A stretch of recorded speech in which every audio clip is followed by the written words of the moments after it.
Blizzard Nation? Welcome back to another episode of the Green Bay Blizzard Coaches Show. I'm Joey Bonadonna. That's Blizzard head coach Coy Roberson. Coach, how are we doing this week? You know, it's always better after a win, baby. Always better after a win. It was a hard-fought win this past week against the Iowa Barnstormers. 30-27 was the final score. Now splitting the season series with the squad. This last one was a back-and-forth game. It was one that you had the lead for through most of the game, but ended up coming down to the wire in the fourth quarter. Just give me your early thoughts and takeaways from that game. No, it was a hard-fought game, right? For two teams that's still in playoff contention, especially Iowa, with their record or whatnot. But our team showed the resilience to keep on fighting and the perseverance to push through. And hats off to Mogs, who was our OC once again over there doing a great job in Iowa, but he was our OC in 2019. But hats off to him for doing a great job of building that program, right? So, but we in a situation where it's about us, right? Focusing on us and how can we get better. Absolutely. So there's some performances from that game. Quarterback Jack Sheehan, another another multi-touchdown, no interception performance for him. Also, Shaq Currington had the receiving touchdown in the first quarter. That we'll talk about that play. That was the one that gave you an 8-point lead. It was a tough throw from Jack. Kind of took a shot on the play, but Shaq was able to haul that one in. Just kind of take me through that play. That was obviously a big one in the game. Yeah, no, Jack tough, right? He's a tough guy. He stood in the pocket. He got hit pretty good. The linebacker delivered a pretty good legal shot, right? It wasn't anything for me to complain to the referees about. But nonetheless, he stepped in, he took that shot, and he made the throw. Right. That was on him. We had a couple of guys open on that play, and he took the shot. And Shaq, what can we say enough? We can't say enough about Shaq. He's been making plays all year, whether we ask him to get in the backfield, be the running back, or be the receiver. So he's been a utility guy, and he's been asking me to get on the defensive side of the ball for quite some time. But we're going to try to let him focus on offense and keep on, shining over there. We'll talk about the play that gave you the lead with just about 2 minutes remaining in the game, down 27-23 late in the fourth quarter. Take a drive down, and Jack finds his man Keyshawn Taylor, league leader in the IFL in touchdown receptions. Lost his man in coverage and was wide open to take the lead. Take me through that one as well. Kind of a big Keyshawn is leading the league in touchdown receptions? Yes. Oh, wow. Okay. Well, good for him, right?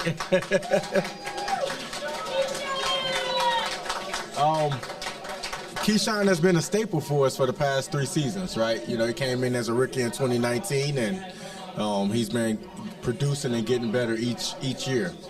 He understands the IFL game, and he's been one of those guys. Clearly, he's been a go-to guy for Jack in our passing game. It was just a mesh concept, a crossing concept, right? And Keyshawn was able to run that route, and they didn't heat us up in that play. So I want to say the defender ran into their linebacker, as we crossed. So yep. I think it was two players from themselves running into each other. So we had a couple of guys open on that play, and, their defender who was covering Keyshawn ended up falling after running into his own player and, left Keyshawn wide open. And all he had to do is do what he do best, right? Catch the ball. Catch the ball, yep. And then a couple of new guys who've come around over the last couple of weeks, had some big games. New running back Tim Whitfield had 6 carries for 26 yards, also had 4 receptions for 43 yards receiving out of the backfield. He had a great game on the offensive side of the ball. Defensively also, Sean Steele and Mason Gray were tied for team lead in tackles with 7. And then the play of the game was Carl Robertjo with the game-winning interception on the first play of that last drive. Just walk me through those players and how they've kind of produced coming into this team at this point in the season and the game this past week. So Sean and Carl, Carl was a second game player, maybe a game and a half. He didn't play much his first game, but they late signees coming in, and Sean, that was his first game. So To see them young men come in and play at a high level and with a short turnaround, that was good to see, to know that we're in good hands with the injuries that we have and already stacked and talented secondary. But them young men came in and they showed that why they belong, why they could play at this level, if not opportunity to move up. So kudos to them young men coming in under fire, making plays in a heated game, in pressure situations. So, but that last sequence, both of them, I think it was like a timeout right before that play or something like that. A 1 minute warning, yeah. Yeah, it was a 1 minute warning, and they both told me that, especially Sheehan, he was just like, "Coach, just trust me." Just trust me in that situation. And we was in a zero coverage where we was blitzing our linebacker, zero coverage, and Sean was like, "It's okay, I got it. We're gonna be okay." And Carl just was quiet and as smooth as he can be. And big time players make big plays. Carl was texting me after the game saying thank you for the opportunity or whatnot. But the players make plays, right? So I'm a firm believer in that. It's not always, what the coaches can do. It's having the Jimmy and Joes, and he's one of those guys that was able to make a play. So kudos to that young man for stepping up in a big time pressure situation and making a play. And then we're talking about back to the offensive side of the ball with Tim Whitfield. Obviously coming in, Shaq would have been the running back for previous weeks, but Tim comes in and has a pretty solid performance out of the backfield, making some big plays, especially that last run on the last play of the third quarter to set up the fourth quarter. The option. Yeah. I think that might have been our first time running option that game, but it was the setup, right? Everything that we were doing, especially with the way we was motioning, knowing that Iowa is a formation-based defense, and to get them in the coverage that we wanted in that situation. But Tim has been great for us coming in. All he wanted was an opportunity. Tim and I have been talking for probably about a year and a half, maybe 2 years now. 2021, the beginning of the 2021 season. So, to get this young man the opportunity and to see what he was able to do in his first game is remarkable. So, hats off to him, and good things are coming his way for sure. He is a legit running back, and young, and I'm eager to see what he could do this next couple of weeks.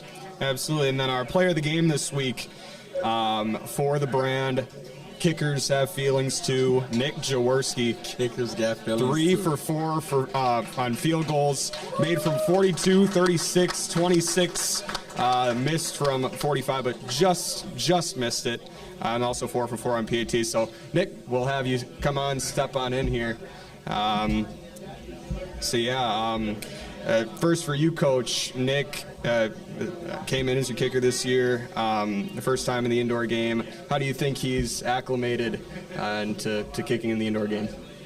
I mean, I don't shy away from anything, right? So, it's been a rocky roller coaster year for Nick. He's been very consistent. We damn near 100% on extra points. Yep. So it's almost take your good with your bad, right? And we've been rolling the dice with Nick, and we've been sticking by his side just as well as he's been sticking by our side. And Nick and I have had some very, very tough conversations for the past 10 games. And, he's still here standing up, and it's good to see that he got a smile. But his consistency as far as bringing points to the game, his accuracy, that's what he was known for, besides his trick shots if you YouTube him, and giving him an opportunity to come in whereas though no one else did, right? I think hopefully that shows him where he stands with the Blizzard organization, and as well as, his growth and the opportunity comes. So, we're looking for great things. We still got some things that we can work on and grow from with Nick, but, his performance this last game with 12 points, right? 12 points, and we needed every one, right? Every point, right? That was kind of the justification for, was like in a 3-point game, field goals matter, and Nick put 3 of them through the uprights and 4 PATs. So obviously a big performance in helping decide the game. Oh, yeah. But Nick, same question for you. How do you think you've kind of acclimated since taking the reins and now kind of past the halfway point of the season and heading towards the playoff race? Yeah, it's definitely been a learning curve for sure. You come to the indoor game, you step back for a 45-yard field goal, which is something that's like a layup, right? Done that a million times, but you look at a 45-yard field goal, the uprights look pretty damn far, and that just comes from, the uprights being very narrow. So I'm seeing something that I've never seen visually as a kicker in the 7-8 years that I've ever kicked the football. Kicking those distance kicks. I talk to coach, or coach talks to me all the time. He's like, hey, just do what you do on your extra points. Those seem to work. So I think just going into this game, between kind of taking what coach has said, just treat it like an extra point. Like, I don't need to really worry about the strength of leg. I can kick it from 40, 50 yards, no problem. And then I've also been getting some extra reps in throughout the week with Dom Eberle. He's a kicker for the Packers here. He's been brought in, so he's been helping me out, like kind of adjusting to kicking that composite ball compared to the leather ball. Yeah. There are some adjustments that I do need to make on my kick, and I've been doing that the last 2 weeks, and I've definitely been seeing results. So. And for those that don't know Nick's story, there's a great article that was recently in one of the local papers for the Press Times. Obviously, you've had an interesting story about how you've ended up in the professional game. I was down at Mississippi State, ended up going to Minnesota. I was there as a student. Kind of talk about how that's kind of tested you up to this point. Yeah, I don't really take no for an answer in terms of chasing my dream. I've been told I've been crazy. You're 23, you need to worry about just focusing on your life. But the nice part about being a kicker is I can chase this dream until I'm 42 years old. We see Adam Vinatieri, kicking in the league when he's 42, 43. So, it's a dream of mine, and I want to just keep pursuing it as long as I can. Also, keeping priorities straight in my life in terms of family, friends, and relationships. Right, absolutely. Those are great principles to follow by. We'll finish up here with you, Nick. What's one thing that people would not? This is the new question, by the way, instead of favorite thing to do in Green Bay. What is one thing that Blizzard fans would want to know about you? Something that most people don't know, like a favorite hobby or something like that. Yeah, I mean, it's definitely my fun fact. I think it's all four my brother's fun fact every time we get asked this in icebreaker question. But growing up in a house with 6 boys and just one mom, we have a urinal at our house. So oh, wow. I'm the only person that I know that has a urinal at my house. So yeah, I'm not sure if the fans want to hear that, but it's definitely my fun fact. That's what I could think of. So I can honestly say I don't think I've ever seen a urinal in the house before. But that's definitely a fun fact for sure. Well, Nick Jaworski, everyone, and thanks for coming up here, Nick. Thanks for having me on. Thanks for having me. All right, switching gears over, talking about the offensive line. Obviously, talking about some new guys, things moving around up front. We talked to Tyrell Thompson last week, moving from defensive line to offensive line. But also, since the Bismarck game, center out there, A.J. Wilson, we'll bring him in here. A.J. All right, so obviously guys who have come in during the middle of the year, it's always interesting to see these guys acclimate to the indoor game while the team's already in full swing, but they're still kind of learning a little bit things they're different from the outdoor game to the indoor game. What have you seen from AJ over these last couple of weeks that you like to see out of your starting center? No, he can play all 3 positions, right? So right. We got to make sure we acknowledge his versatility in the game. So as he continued to pursue his college or his professional career, that should be noted, that when he takes his game to the next level. So, but as a center, he's been consistent with his snaps. It's good to see that he's learning, right? Because we had a hiccup 2 games ago with a snap, whereas though he thought he was a running back, and he ended up getting a strip fumble for a touchdown. And then this last game, he had another mistake, but he learned from it, right? He was able to keep that possession. He jumped on top of it. So that lets me know that he's a student of the game. He's always learning. We had a conversation earlier about, when he came in, what he was doing right before he came here. Him and a couple other teammates was watching film. So he's always watching how to get better, how he can better himself and better his teammates. So that's good to know. For him to come in this late in the year, he's been a huge addition to our organization, to our ball team, ball club. We can't be thankful enough for him. And, just to see his growth in the past 2 weeks, that's been remarkable. So hopefully he continue to learn from his mistakes. Like I told him Monday, I'm gonna always coach him up. I don't care. I'm gonna pick flat pepper out of poop. You know what I mean? When I'm coaching him up. So, you know, it's never gonna stop because I want him to be better than where he's at, and I'm gonna keep on pushing him to be the best that he can be. Right, and same question for you, AJ. How do you think that adjustment's kind of been since coming in 3 weeks ago? It's been a pretty good adjustment. It's just getting used to being inside instead of being outside, and you know, just being open to trying everything and being adaptable. And like Coach said, I'm always looking to try and learn because this is a new starting place for me, and so yeah, take each step as a fresh step and move on with that. Absolutely. Next question. Those who haven't seen the video this week, we had asked some of our players to pronounce Wisconsin city names. AJ, safe to say, struggled with a couple of them. But it kind of take me through how that video kind of went for you. Yeah. That video was a good time. It was just saying the names. That AU sound that you guys love up here is different for me. I never had to deal with that coming from Colorado. Everything we have in Colorado sounds exactly how it's spelled. And so this new trying to figure that out and monitoring that for me. And so it was good to hear the different names, though. So yeah. I'll definitely get used to them. There you go. Yeah, so. That's another thing to get used to around here. That's for sure. And then the last question: what's one thing that Blizzard fans don't know about you, and that you'd like to share with Blizzard Nation? For me, I'm a big anime guy, or Japanese cartoons, as some people call them. That's big. That's how I spend my free time when I'm not like watching film or doing exercises to get better. And so it just relaxes me, keeps me steady, and lets me have a good time. So well, there you go. Well, AJ, thanks for coming up, and good luck this week. Yeah, no problem. Thank you. All right, so swinging into next week, kind of mentioned it on last week's show. Obviously, it's an interesting way to prep for this week. You just played the same team last week. Now you're heading on the road to play the same team. It was definitely an energetic game this past week. How do you expect that energy to carry over into next week for your squad? I mean, you know, I expect both teams to play at a high level. You know, this will be the third time we're playing against each other, so I think all bets are out there. Everything is on the table. As far as offense, defense, you expect the unexpected, but also expect some similarity, right?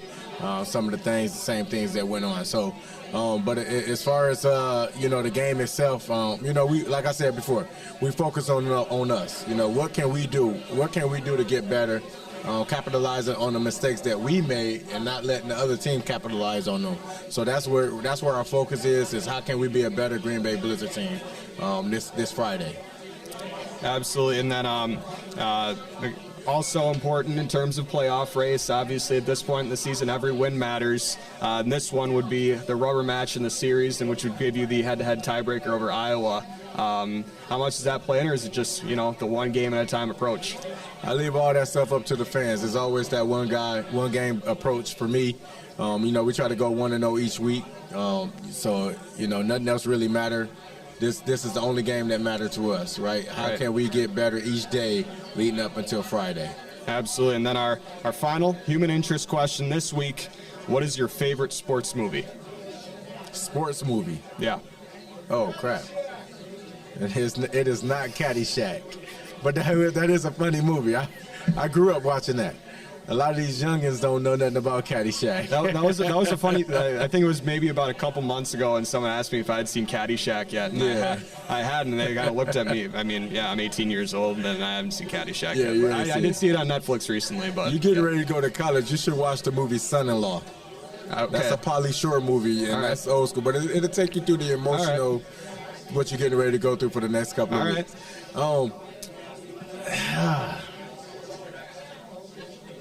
It's so many. I mean, I could go from Remember the Titans to... That's always classic. To Blue Chips with the basketball, you know, Shaq and all them guys back in the day, to it's so many good movies out there. So I really don't. One don't outweigh the other. American Gladiator. One don't outweigh the other. So it's a lot. I always all football movies are good. Friday Night Lights, the series, right? You know, the series on Netflix or HBO, whichever one it was on back in the day. But so it's a lot of them. So I mean, if you said you have to pick one. That's gonna be our case now. If you just had to pick one. Yeah, I'm gonna go with Friday Night Lights. All right, that's a good I'm one. gonna go with Friday Night Lights. My personal one, even though I am a football guy, I gotta say 42 with the Jackie Robinson. Jackie Robinson, that's Chadwick a great Boseman. one. I love Chadwick Boseman, gone too soon, but love 42, love That the is story. an excellent one. Yeah, I mean, that's definitely my favorite. The story behind that Yeah. was, yeah. For sure. Well, that'll just about wrap it up for this week's episode of the Green Bay Blizzard Coaches Show. Game this Friday at the Iowa Barnstormers, 7:05 kickoff. Coverage will be on the IFL YouTube. That'll just about wrap it up. I'm Joey Madonna. That's Blizzard head coach Corey Oberson. And as always, go Blizz.